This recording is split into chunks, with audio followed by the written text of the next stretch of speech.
말씀 보겠습니다. 잠언 20장 23절 말씀입니다. 같이 읽겠습니다. 한결같지 않은 저울추는 여호와께서 미워하시는 것이요 속이는 저울은 좋지 못한 것이니라. 아멘.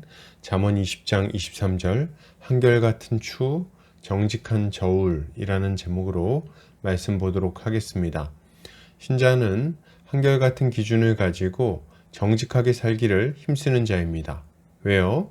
이것이 우리의 인생을 안전하고 복되게 만들어준다는 것을 잘 알기 때문입니다. 오늘 본문을 통해서 이에 대해 함께 살펴보도록 하겠습니다.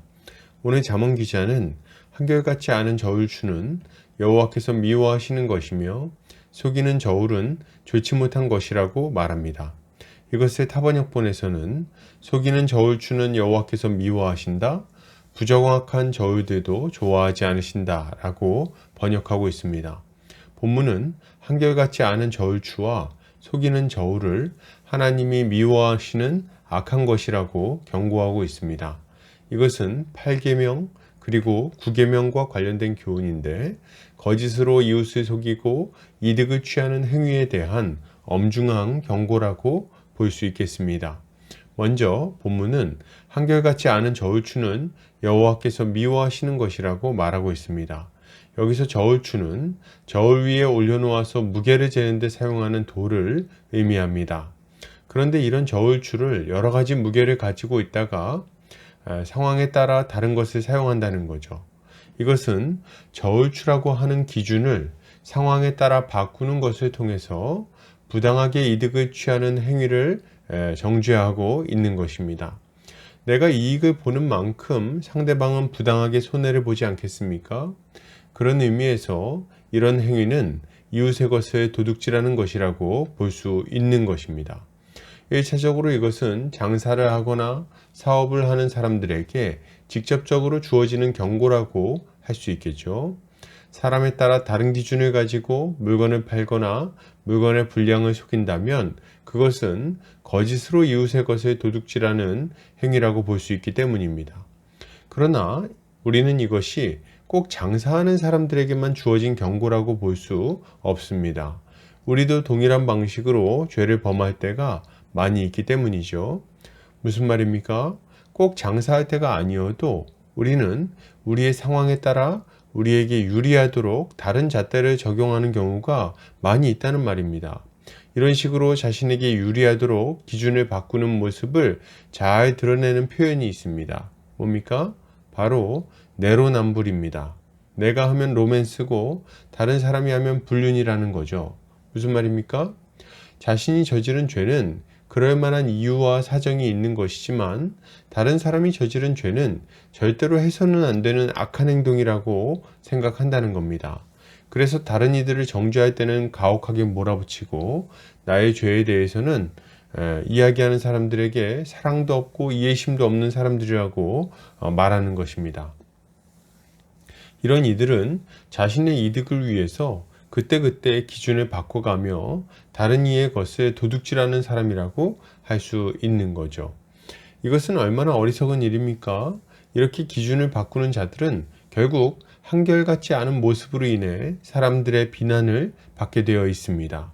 작은 이득을 탐하다가 사람들의 신뢰를 잃어버리게 되는 거예요.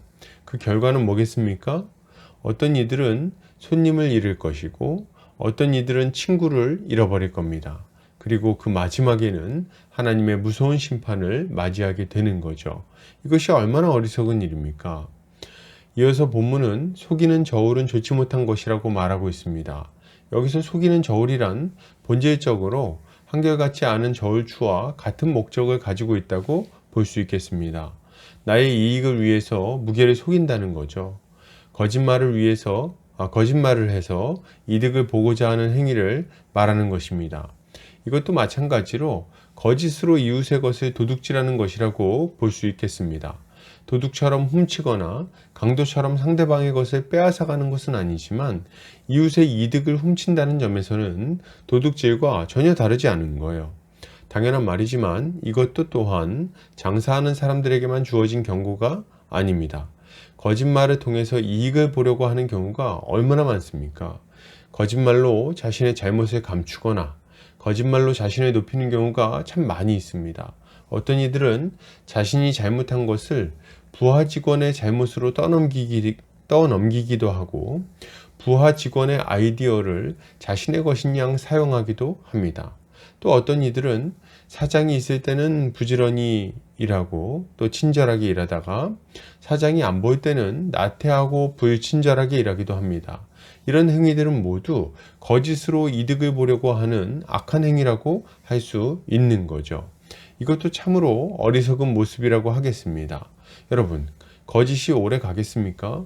거짓으로 아무리 높은 탑을 쌓고 많은 부를 이룬다 해도 허무할 뿐이에요. 왜요? 그것은 모래 위에 지은 집과 같기 때문입니다. 그의 거짓이 드러나는 날에 그는 모든 것을 잃어버리게 될 것입니다. 이웃의 능력으로 올라간 자는 내려와야 할 것이고 속여서 인정받은 자는 멸시를 당하게 될 것입니다. 그리고 결국에는 이 모든 일을 미워하시는 하나님의 심판을 받게 되겠죠. 그러니 이것이 얼마나 어리석은 일입니까? 그러므로 여러분, 이것을 생각할 때 신자는 어떤 삶을 살아야 되겠습니까? 신자는 내 이득을 위해서 정해진 기준을 바꾸지 않아야 하겠습니다. 상황에 따라서 내 이득을 위해서 해도 되는 일과 하면 안 되는 일이 바뀌어서는 안 되는 거예요. 나에게는 너그러운 기준을 적용하고 이웃에게는 가혹한 기준을 적용해도 안 됩니다.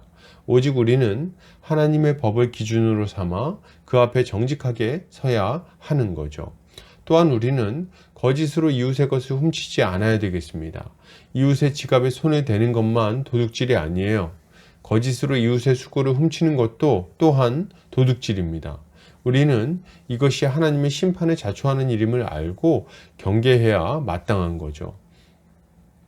여러분, 우리는 한결같은 기준을 가지고 정직하게 이웃을 대해야 되겠습니다. 이것이야말로 하나님의 백성이 가져야 할 마땅한 모습입니다. 결론을 드립니다. 여러분, 작은 이득을 탐하면서 기준을 바꾸지 맙시다. 그리고 정직하게 행합시다. 이렇게 할 때 우리의 삶에는 주님이 주시는 정직의 열매가 풍성하게 맺혀지게 될 것입니다.